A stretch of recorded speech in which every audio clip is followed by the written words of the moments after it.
सखी सावली काव्यांजली।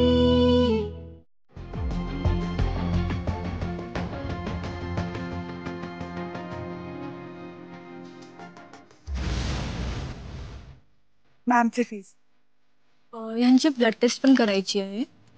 2000 रुपये होते।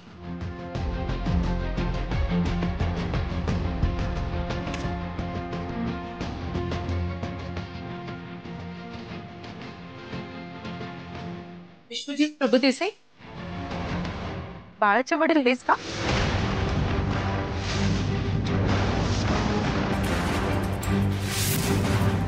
हेच बाळाचे। त्यांचं ब्लड सॅम्पल घ्यायचं। ओके, चला माझ्यासोबत।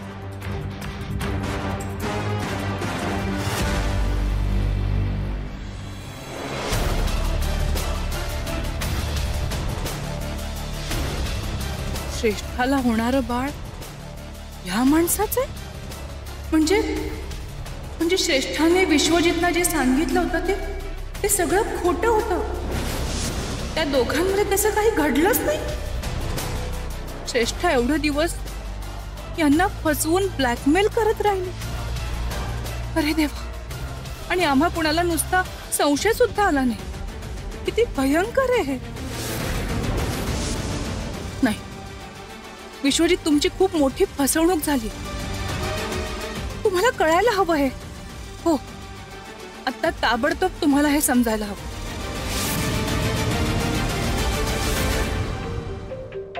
रिक्षा रिक्षा रिक्षा,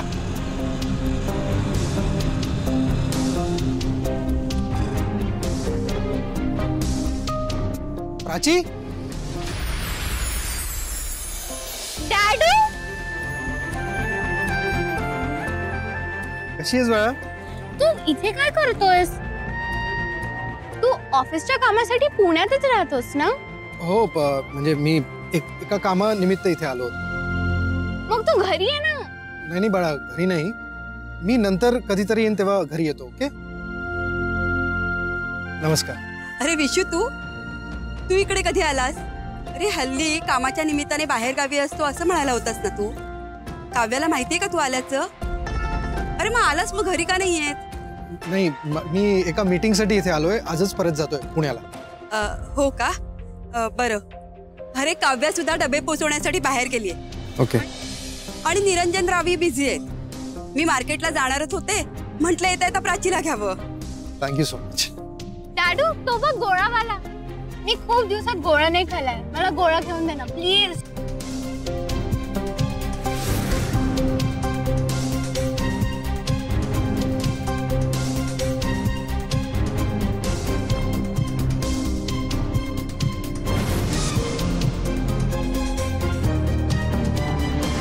चला आधी बॅग द्या। चलो भैया, गुलाब बनाना। काकू, तुम्ही खाणार? नाही। कुठला फ्लेवर? काला खट्टा। काला खट्टा। जमा।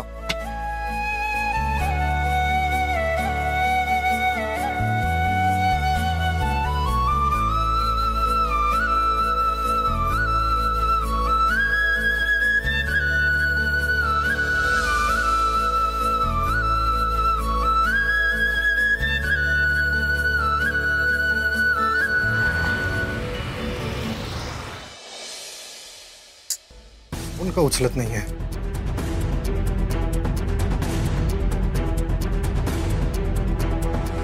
डॉक्टरकडे जाते, नंतर काही कॉल नाही, काही नाही।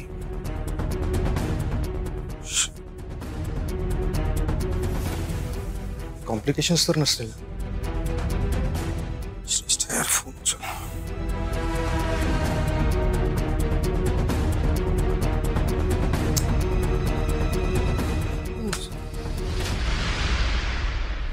तू इथे? हो, सॉरी, मी न सांगता आले। फॉर्मॅलिटी करायची गरज नाहीये, तसे मी तुला भेटायला येणारच होतो। मला? कशासाठी? बस जरा, मला तुझ्याशी महत्त्वाचं बोलायचं। नाही, मी ठीक आहे। मी तू कधीच कोणाचं ऐकणार नाही ना, बरोबर? मनमानी करायची सवय झाली आहे तुला। अहो, असं काहीच नाहीये। हे बघा, मी इथे तुमच्याशी वाद घालायला आलेली नाहीये. दुसऱ्या एका महत्वाच्या कामासाठी आली आहे आणि ते ऐकून घेण्यात तुमचाच फायदा आहे. फायदा? हल्ली फायद्या तोट्याचीच भाषा करते असं नाही वाटत तुला? नाही ठीक आहे, नात्यामध्ये तू तेच केलं, दुसरं काय केलं? मी अहो तुमच्या मनात नात्यांबद्दल गोंधळ आहेत आणि तेच गोंधळ मी तेच गोंधळ आता मिटवायचे. बघ काव्या, तुला दोघांचं पटत नाही, स्वतः त्यावर शिक्कामोर्तब करायची वेळ आहे. काय बोलताय तुम्ही? हे बघा, मी तुम्हाला इथे हेच सांगायला आली आहे सांगू की नकोस. आता ऐक, मी खूप ऐकलं तुझं, आता तू माझं ऐक. अहो पण ते बाळ मला डिवोर्स हवाय.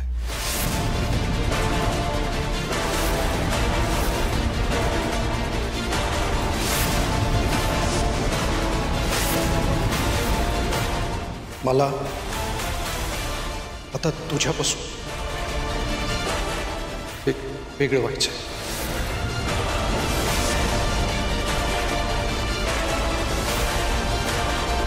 उद्या तुला पेपर्स वाटले, ते नीट वाच आणि साइन कर.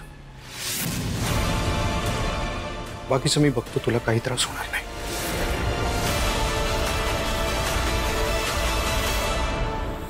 तुम्ही निर्णय घेतलाच असेल तर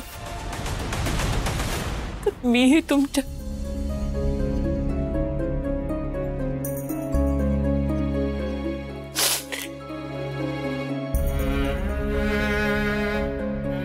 मी फक्त मुलांसाठी शांत होते. तुम्ही नवरा म्हणून कुठलीच जबाबदारी पार पाडली नाही, तरी एक आई म्हणून मी कमी पडणार नाही. आजपर्यंत एवढ्या खस्ता काढल्या, तुम्ही केलेले अपमान सहन केले, तुम्ही केलेली फसवणूक फक्त आपल्या मुलांना त्याची झळ लागू नये म्हणून तुमचाही नेहमी विचार केला मी. अगदी आताही मी इथे फक्त काव्या, मी ना तुझ्यासारखा इमोशनल फूल नाही, म्हणून मी हा डिसिजन घेऊ शकलो. आता तुझी इच्छा असो किंवा नसो, माझा निर्णय बदलणार नाही.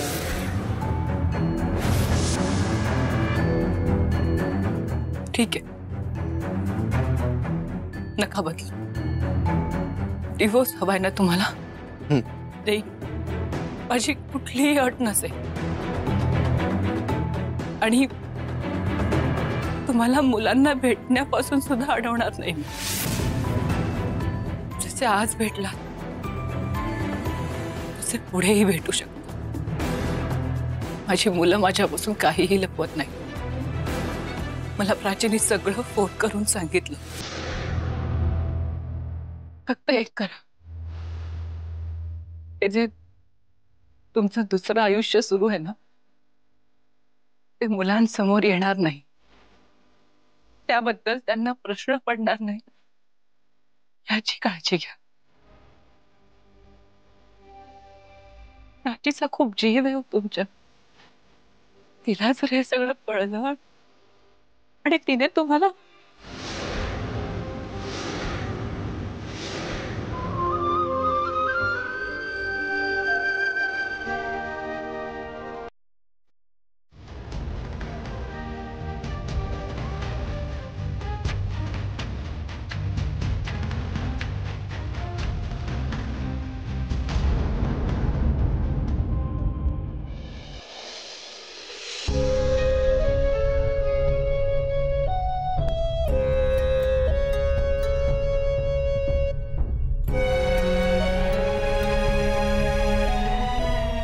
विश्वजित प्रभुदेसाई, बाळाचे वडील हेच का? हेच आहेत बाळाचे.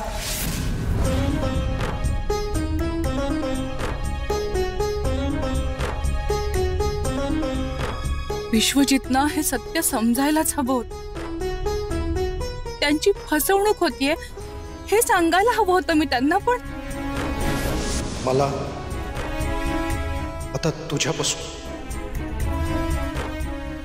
वेगळं व्हायचंय. त्यांना काही ऐकूनच घ्यायचं नव्हतं. तसंही त्यांना आता आमच्या बरोबर राहायचं नाहीये. डिवोर्स हवाय ना त्यांना. मग हे सांगून तरी काय उपयोग आहे? मी तरी काय करू? विश्वजित डिवोर्स साठी अडूनच बसलेत ना. ठीक आहे, मग मी देईन त्यांना डिवोर्स.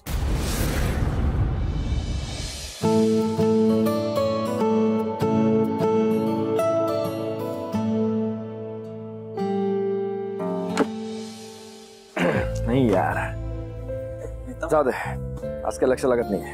प्रीतम, जमेल तुला. अजून थोडं मन लावून ट्राय कर ना, नक्की जमेल तुला.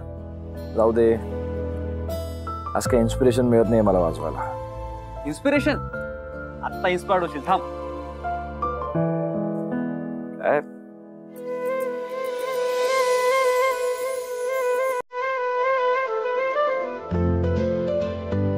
हे बघ तुझं इन्स्पिरेशन. अरे यार, पण ना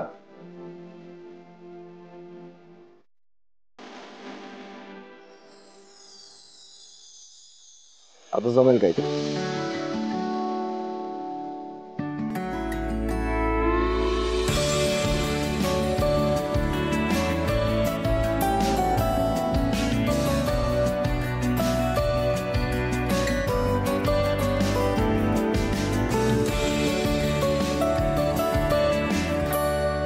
कशी वाटली तू? ये बात मस्त जमली. काय बेस्ट आहे.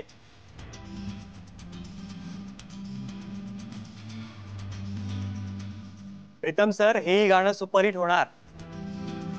थँक्यू, बट सॉरी, मी ओळखलं नाही तुम्हाला. मी पण सॉरी. असं न कळता ना, बघ, मी संदेश योलो स्टार म्युझिक कंपनीमधून आलो. सॉरी, मी बाहेर थांबलो. तुमची आत्ताची ट्यून ऐकली, वाटलं तुम्हाला डिस्टर्ब करूच नाही, म्हणून बाहेरच थांबलो आणि असं अचानक आता आत आलो. ओके, बोला ना. ऍक्च्युअली आमची कंपनी एका क्रिएटिव्ह म्युझिशियनच्या शोधात आहे. एका नवीन फिल्मचं प्रोजेक्ट आहे आणि त्याची गाणी तुम्ही करावी असं आमच्या कंपनीला वाटतं. Thank you so much. बट एक मिनिट, तुम्हाला माझं नाव कोणी सुचवलं? अहो, तुमच्या फॅन्स. अहो, तुमचं नवीन गाणं इतकं व्हायरल झालंय की प्रत्येक ठिकाणी तेच वाजतंय. मग पुढे काय सांगायची गरज आहे? तो आमच्या टीमने तुम्हाला सगळे प्रोजेक्ट डिटेल्स मेल केलेले आहेत. तुम्ही वाचून घ्या आणि कळवा.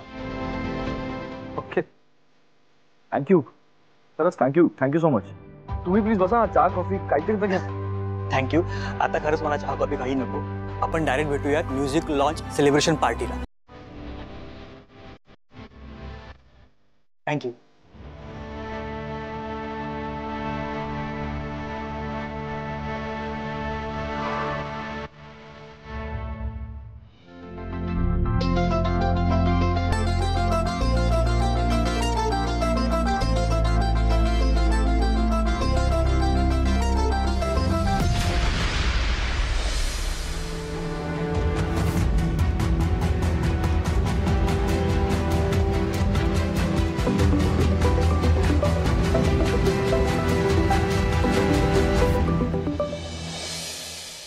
हॅलो, बोल. हॅलो आई, एक गुड न्यूज सांगायला फोन केला तुला. आई, मी आज खूप खुश आहे. कसली गुड न्यूज? बरं, अंजली आहे तिथे? बाहेर गेली ती. अशी घरात कमीच असते ती. तिच्याशीच बोलायचं होतं तर मग मला कशाला? अगं नाही, असं काही नाहीये. मला तुझ्याशी पहिले न्यूज शेअर करायची. मला एका मोठ्या म्युझिक कंपनीकडून ऑफर आली आई. फायनली एका फिल्मसाठी म्युझिक करायची ऑफर मिळाली मला. I am so happy. Wow, congratulations. Thank you. हो, तू छानच काम करशील, खात्री आहे मला. Thank you so much. खरंच काम करायला खूप मजा येणार आहे. बरं ठीक आहे, तू लवकर घरी ये, आल्यावर बोलू आपण. Okay bye.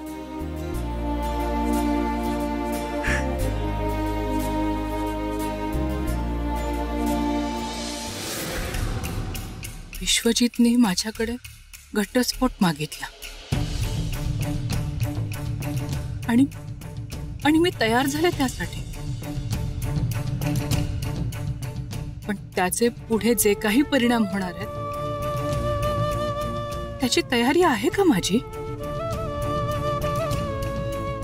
जी गोष्ट मीच अजून पचवू शकले नाहीये ती आई बाबांना कशी सांगणार आहे मी?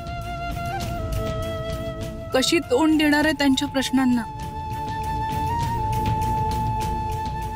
मुलांना त्यांच्या वडिलांची एवढी ओढ आहे, ती त्यांच्या वडिलांना भेटू शकतील पण कायमचं त्यांच्याशिवाय राहू शकणार आहेत का? खरंच या एका निर्णयानं आयुष्यातलं काय काय आणि कसं बदलणार आहे काहीच कळत नाहीये मला. काय होईल पुढे?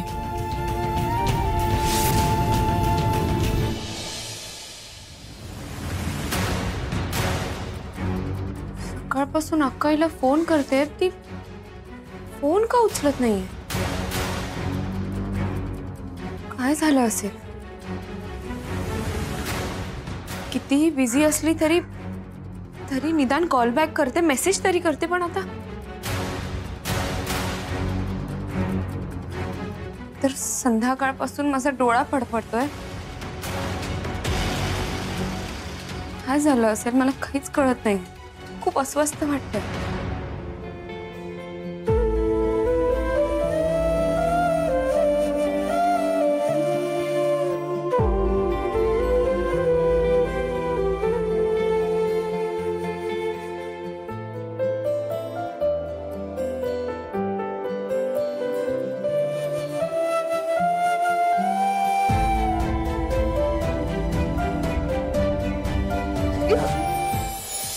एकदम तू घाबरली ना?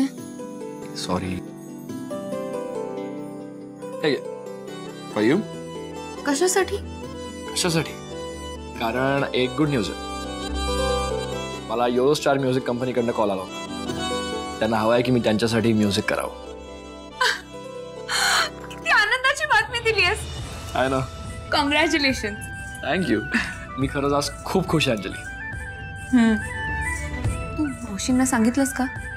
हो, झालं तिच्याशी बोलणं आजच. आणि सकाळी जरा तणतण केल्यासाठी सॉरी. It's okay. मी ऍक्च्युली नाराज होऊन स्टुडिओला गेलो होतो. पण तिकडे गेलो आणि अचानक मला यांच्याकडनं कॉल आला आणि गुड न्यूज दिली आणि एकदम फ्रेश वाटलं मला. खरंच. एनिवे, बोलत काय बसलोय, तू पटकन रेडी हो, आपण डिनर करायला बाहेर जाऊ. नाही नको. का? काय झालं? अंजली, तुझा चेहराच सांगतोय तू खूप काळजीत आहेस. काय झालंय काय नेमकं? प्रीतम, मी अक्काईला सकाळपासून फोन करते. तिने मला कॉल बॅक केला नाहीये, फोनही उचलला नाहीये, ना मेसेज केलाय. मला असं वाटतंय की तिच्या आयुष्यात काहीतरी विचित्र घडतंय. सारखे असे संकेत येत आहेत. वन अंजली, कुठल्या जमान्यात आहेस तू? हे संकेत वगैरे असं काही नसतं, कळलं का?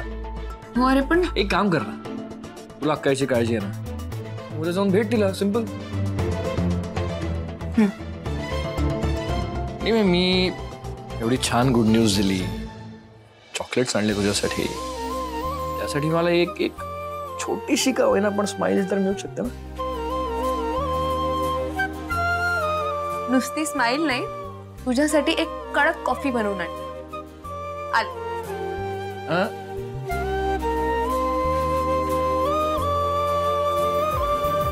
एक गोष्ट विसरतेस तू.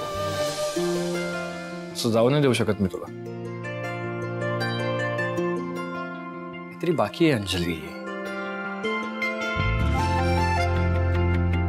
प्रीतम नाही. तुला कळतंय का मी काय सांगतोय ते? अंजली, तू हा बॉक्स विसरतेस. घेऊन जा. काय चालू असतं तुझं? बाय. अगं मी पण काय आलेच.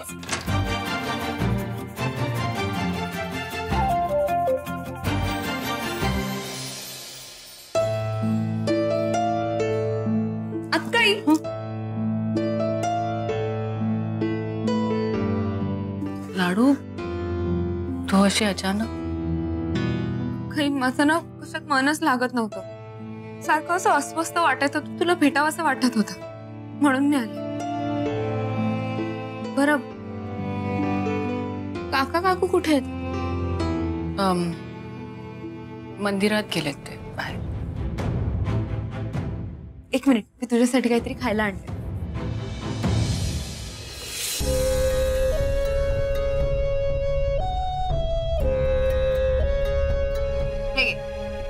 नाही नको मला.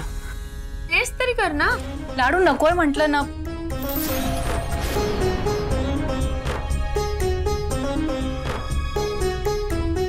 अक्का, काय झालंय?